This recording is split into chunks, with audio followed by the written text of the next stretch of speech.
ഹബീബായ അഷ്റഫുൽ ഖൽഖ് റസൂലുള്ളാഹി സല്ലല്ലാഹു അലൈഹി വസല്ലമ തങ്ങൾ പോലും പേടിച്ചു പോയ ഒരു കാഴ്ചയായിരുന്നു. ചില ആളുകൾ സ്വന്തം കൈകൊണ്ട് ആയുധം ഒടിച്ച് സ്വന്തം ശരീരത്തിലുള്ള ഇറച്ചി മാംസങ്ങൾ മുരിച്ചെടുത്ത് അതിനെ വേവിച്ച് ഭക്ഷിക്കുന്ന ഒരു കാഴ്ച. ചോദിച്ചപ്പോ പറഞ്ഞത്, ജീവിതത്തിൽ നാവ് നിയന്ത്രിക്കാതെ ദീപത്തുകളും നമീമത്തുകളും മറ്റുള്ളവന്റെ കുറ്റങ്ങളും കുറവുകളും പറഞ്ഞു നടന്ന ആളുകൾക്ക് അള്ള കൊടുക്കുന്ന അദാബാണ് നബിയെ നിങ്ങൾ കണ്ടുകൊണ്ടിരിക്കുന്നത്. സ്വന്തം ശരീരത്തിന്റെ മാംസം ധരിക്കുന്ന ഒരു ദുരവസ്ഥ നാവ് നിയന്ത്രിക്കാത്ത ആളുകൾക്ക് അള്ള കൊടുക്കാൻ. ഒരു സന്ദർഭം ഹബീബായ റസൂലുള്ളാഹി സ്വല്ലല്ലാഹു അലൈഹി വസല്ലം തങ്ങൾ സ്വഹാബത്തിനോട് ചോദിച്ചു, അതദറൂന മനിൽ മുഫ്ലിസ്? ഓ സ്വഹാബ, മുഫ്ലിസ് ആരാണ് എന്ന് നിങ്ങൾക്ക് അറിയോ ചോദിച്ചു. മുഫ്ലിസ് എന്ന് പറഞ്ഞാൽ നമ്മുടെ ഭാഷയിൽ പറഞ്ഞ പാപ്പർ എന്ന് പറയും, ബർബാദായ ആള്, ഇതെല്ലാം നഷ്ടപ്പെട്ടു പോയ ആള്. അത് ആരാണ് എന്ന സ്വഹാബത്തിനോട് ഹബീബായ തങ്ങൾ ചോദിച്ചപ്പോ സ്വഹാബത്തിന് അറിയുന്ന രൂപത്തിലുള്ള മറുപടി ഹബീബായ തങ്ങളോട് പറഞ്ഞു.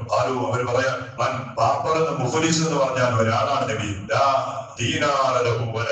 ഓന്റെ കയ്യിൽ ഒരു നയാ പൈസയില്ല. ഇവിടെ ഞമ്മ പറയുന്നവരാണ്, കയ്യിലൊന്നില്ലാത്ത ആളാണ് ബർബാദായി പോയാണ്. കയ്യിൽ ഒരു ദീനാറും ഇല്ല, ഒരു ദിർഹമും ഇല്ല, കൈ ആകെ പൂജ്യമാണ്, സീറോയാണ്. അങ്ങനത്തെ ആളല്ല നബിയെ മുഫ്ലിസ് എന്ന് പറഞ്ഞു. ഹബീബായ സ്വല്ലല്ലാഹു അലൈഹി വസല്ലം സ്വഹാബത്തിനോട് പറഞ്ഞു, അല്ല സ്വഹാബ, നിങ്ങൾ പറയുന്നത് പോലെ കയ്യിൽ പൈസ ഇല്ലാത്ത, കയ്യിൽ ദീനാറ് ദിർഹമില്ലാത്ത ആളൊന്നും അല്ല മുഫ്ലിസ്. പിന്നെ ആരാ മുഫ്ലിസ്? മുഫ്ലിസ് എന്ന് പറഞ്ഞാൽ ഞാൻ അല്ലാഹുവിന്റെ കോടതിയിലേക്ക് എത്തിപ്പെടുമ്പോ ഓന്റെ കയ്യിൽ ധാരാളം നിസ്കാരമുണ്ട്, ധാരാളം അമലുകളുണ്ട്, ഹജ്ജ് ചെയ്തവനാണ്, ഉംറ ചെയ്തവനാണ്, എല്ലാം ഉണ്ടായിട്ട് പോലും അള്ളാന്റെ അടുത്തെത്തുമ്പോ അത് ഫലത്തിന് കിട്ടാത്ത മനുഷ്യനാണ് മുഫ്ലിസ്. എല്ലാം ഉണ്ട്, നിസ്കാരമുണ്ട്, നോമ്പുണ്ട്, ഹജ്ജുണ്ട്, സകാത്തുണ്ട്, സദഖയുണ്ട്, ഒരുപാട് സംക്രമങ്ങൾ കൊണ്ട് ദുന്യവിയായ ജീവിതത്തിൽ ചെയ്തവനാണ്. പക്ഷെ അള്ളാന്റെ കോടതിയിലെത്തുമ്പോ അതൊന്നും ഓന്റെ ഉപകാരത്തിന് കിട്ടിയില്ല. കാരണം ഓന്റെ നിസ്കാരം മറ്റുള്ള ആളുകൾക്ക് വീതിച്ചു കൊടുക്കേണ്ടി വരുന്ന ഒരവസ്ഥ വന്നു. നീ ചെയ്ത ഹജ്ജും നിന്റെ ഉംറയും മറ്റുള്ള അമലുകളും മറ്റൊരാളിലേക്ക് വീതിച്ചു കൊടുക്കുന്ന ഒരവസ്ഥ വന്നു. എന്താ കാരണം? ദുനിയാവിൽ നീ അവന്റെ കുറ്റം പറഞ്ഞവനാണ്, ദുനിയാവിൽ നീ അവന്റെ ദൈവത്തെ പറഞ്ഞവനാണ്, സമീപത്ത് പറഞ്ഞവനാണ്. നീ ആരെ ദൈവത്തെ പറഞ്ഞോ, നമീമത്ത് പറഞ്ഞോ, വേദനിപ്പിച്ചോ, ആക്രമിച്ചോ, ആ ആളുകളിലേക്ക് നിന്റെ നിസ്കാരങ്ങൾ അള്ളാഹു എടുത്തു കൊടുക്കുന്നു. നിന്റെ ഹജ്ജ് ഓന് കൊടുക്കും, നിന്റെ നോമ്പ് ഓന് കൊടുക്കും. ഓനാരും ഞമ്മളാരാണ്? ഞമ്മ രാവിലെ ഈ സുബഹിന്റെ സമയത്ത് പള്ളിയിൽ കഷ്ടപ്പെട്ട് വന്നിട്ട് നിസ്കരിച്ച ആളുകളാണ്. നമുക്ക് കുറ്റം പറഞ്ഞ ആരാണ്? തീരെ നിസ്കരിക്കാതെ 10 മണി വരെ പോയി കിടന്നുറങ്ങുന്ന ആളാണ്. ആരെ രക്ഷപ്പെടുന്നത് ആരാ? ഞമ്മടെ നിസ്കാരം കൊണ്ട് 10 മണി വരെ കിടന്നുറങ്ങിയ മനുഷ്യരാണ്. എന്തൊരു അത്ഭുതം, എന്തൊരു അത്ഭുതമാണ്. നമ്മ ചിന്തിക്കാത്ത വിഷയമാണ്. നമുക്ക് നോർമലാണ്. മറ്റുള്ളവന്റെ കുറ്റം പറയാന്ന് പറഞ്ഞാൽ ഭയങ്കര ഹാപ്പിയാണ്, മറ്റുള്ളവന് കുറവ് പറയാന്ന് പറഞ്ഞാൽ ഭയങ്കര ഹാപ്പിയാണ്. മഹാനായ ഇമാം ശാഫിഈ റളിയല്ലാഹു അൻഹു പറഞ്ഞു, ഷാഫിഈ പറഞ്ഞ ഒരു വാക്ക്, ജീവിതത്തിൽ ഞാൻ ആരെയും കുറ്റം പറയൂല, ദൈവത്തെ പറഞ്ഞിട്ടില്ല, നമീമത്ത് പറഞ്ഞിട്ടില്ല. ഞാൻ അങ്ങനെ ഒരാൾ ദൈവത്ത് പറയുമായിരുന്നുവെങ്കിൽ, ഷാഫിഈ പറയാം, അങ്ങനെ ഒരാൾ ദൈവത്ത് പറയുമായിരുന്നുവെങ്കിൽ എന്റെ ഉമ്മാനെ ഞാൻ ദൈവത്ത് പറയുന്നു. എന്താണെന്നറിയോ ഷാഫിഈ പറഞ്ഞെന്തറിയോ? എന്റെ ഈ നിസ്കാരവും എന്റെ അമലും ഫ്രീ ആയിട്ട് കൊടുക്കാൻ ദുനിയാവിൽ പറ്റിയ ഒരാളിന്റെ ഉമ്മ മാത്രമേ ഉള്ളൂ.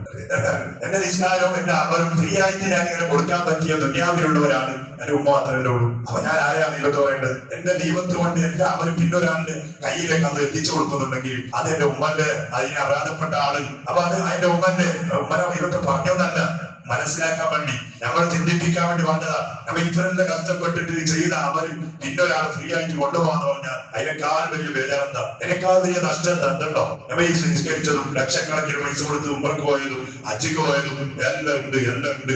പക്ഷെ നമുക്ക് നമ്മൾ ഈ ചെറിയ നാവിനെ നിയന്ത്രിക്കാൻ പറ്റില്ല എന്ന് പറഞ്ഞാൽ ഭയങ്കര അത്ഭുത. സ്വഹാബത്തിനോട് റസൂലുള്ളാഹി സ്വല്ലല്ലാഹു അലൈഹി വസല്ലം തങ്ങൾ പറഞ്ഞ, സ്വഹാബ, നിങ്ങൾ പറയുന്നത് പോലെ കയ്യിൽ പൈസ ഇല്ലാത്ത ആള്, അല്ലെങ്കിൽ കയ്യിൽ സമ്പത്തില്ലാത്ത ആള്, സ്വന്തമായി വീടില്ലാത്ത ആള് ഓരല്ല മുഫ്ലിസ്. പിന്നെ മുഫ്ലിസ് ആരാണ്? ഒരുപാട് അമൽ ചെയ്തിട്ട് അള്ളാഹുവിന്റെ പൊരുത്തപ്പെടുന്ന ഒരുപാട് കാര്യങ്ങൾ ചെയ്തിട്ട് പോലും അള്ളാന്റെ കോടതിയിലെത്തുമ്പോ ആ അവര് കൊണ്ട് എനിക്ക് വിജയിക്കാൻ കഴിഞ്ഞിട്ടില്ല.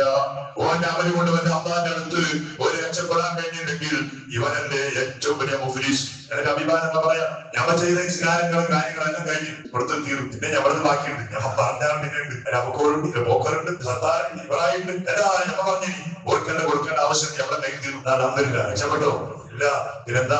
ഓടി ചെയ്ത തെറ്റ് കള്ളുപിടിച്ചവനാണെങ്കിൽ ആ കള്ളുകുടിയുടെ തെറ്റ് ഞമ്മള് അടുത്ത് കണ്ട തൂക്കുന്ന. ഓടെ വ്യഭിചരിച്ചവൻ ഞമ്മൾ വ്യഭിചരിച്ചിട്ടില്ല, കണ്ടുപിടിച്ചിട്ടില്ല. അപ്പൊ സ്വയം മനസ്സിലായിട്ട് ജീവിച്ച മനുഷ്യരാണ്. ഞമ്മ ചെയ്തെന്താ? ഞമ്മ ചെയ്ത നിസ്സാരമായിട്ട് നാവ് കൊണ്ട് പോരാവട്ടെ. നമുക്ക് ഇത് തെറ്റെന്തല്ലേ? ഇപ്പൊ കണ്ടുപിടിക്കുന്നവൻ മാത്രം ഭയങ്കര തെറ്റുകാരൻ, കണ്ടുപിടിക്കുന്നവൻ ഭയങ്കര തെറ്റുകാരൻ. ഞമ്മൾ എന്താ ആക്കിയിട്ട് ഞമ്മ ഈ കുറ്റം പറയുന്നത് ഇതൊന്നും ഒരു തെറ്റാണ്. അല്ല ചെയ്യുന്ന പണി എന്തറിയോ? ഞമ്മളെ അവനെല്ലാം കഴിഞ്ഞ് ഹജ്ജ് തീർന്ന്, ഉംറ തീർന്ന്, നിസ്കാരം തീർന്ന്, റമദാനിന്റെ 50 കൊല്ലം ആരൊക്കെ 60 കൊല്ലം ജീവിച്ച് റമദാനിൽ ചെയ്ത നോമ്പ് എല്ലാം ഫിനിഷ്.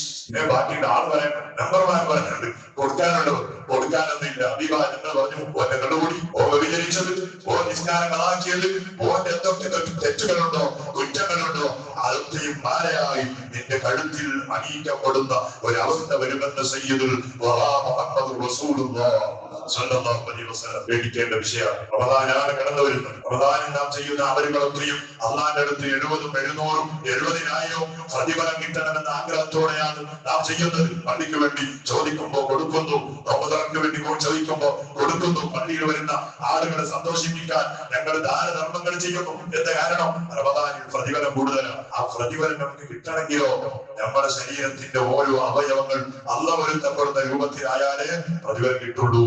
ഇല്ലെങ്കിൽ നഷ്ടമാണ്. അതാണ് അഭിവാദങ്ങൾ കണ്ടത്. ഭയങ്കരമായ ഒരവസ്ഥ. സ്വന്തം ശരീരത്തിന്റെ മാംസങ്ങൾ സ്വർണ്ണയാക്കിയിട്ട് അതുപോലെ അൽഫാമായി ഭക്ഷിക്കുന്ന ആളുകൾ ഇവിടെ നാം ഭക്ഷിക്കേണ്ടി വരും. അള്ളാഹു കാക്കട്ടെ. നമ്മുടെ നാവിനെ നിയന്ത്രിക്കാനുള്ള ഈമാൻ പടച്ചറബേ നിങ്ങൾക്ക് നീ നൽകണേ അല്ലാഹ്. നീ നൽകണേ റബ്ബേ. ആരെങ്കിലും വിവരമില്ലാത്ത കാലങ്ങളിൽ ഞങ്ങൾ ആരെങ്കിലും കുറ്റങ്ങളോ ദീപത്തുകളോ പറഞ്ഞു നടന്നവരാണെങ്കിൽ പടച്ചവനെ ആരെയാണോ നിങ്ങൾ പറഞ്ഞത് അവർക്ക് നീ പൊരുത്തു കൊടുക്കണേ അല്ലാഹ്. നീ പൊരുത്തു കൊടുക്കണേ അല്ലാഹ്. മരിച്ചുപോയ ആളുകൾ മഹാന്മാർ പറഞ്ഞെങ്ങനെയാണ്? ഞങ്ങൾ ദൈവത്ത് പറഞ്ഞ ഒരു മനുഷ്യൻ മരിച്ചു പോയിട്ടുണ്ട്, ഓരെ പൊരുത്തപ്പെടിക്കാൻ അവന് അയാത്തില്ല. എന്നാ നീ ചെയ്യേണ്ടത് ആ മരിച്ചുപോയ മനുഷ്യർക്ക് വേണ്ടി നീ അള്ളാഹിനോട് പൊറുക്കന്നെ തേടണം. അതാണ് നാം ചെയ്യേണ്ട പണി. പടച്ചവനെ ആരെങ്കിലും ഞങ്ങൾ കുറ്റം പറഞ്ഞിട്ടുണ്ടെങ്കിൽ അവർക്ക് നീ പൊരുത്തു കൊടുക്കണേ അല്ലാഹ്. ഞങ്ങൾക്ക് നീ പൊറുക്കണേ അല്ലാഹ്.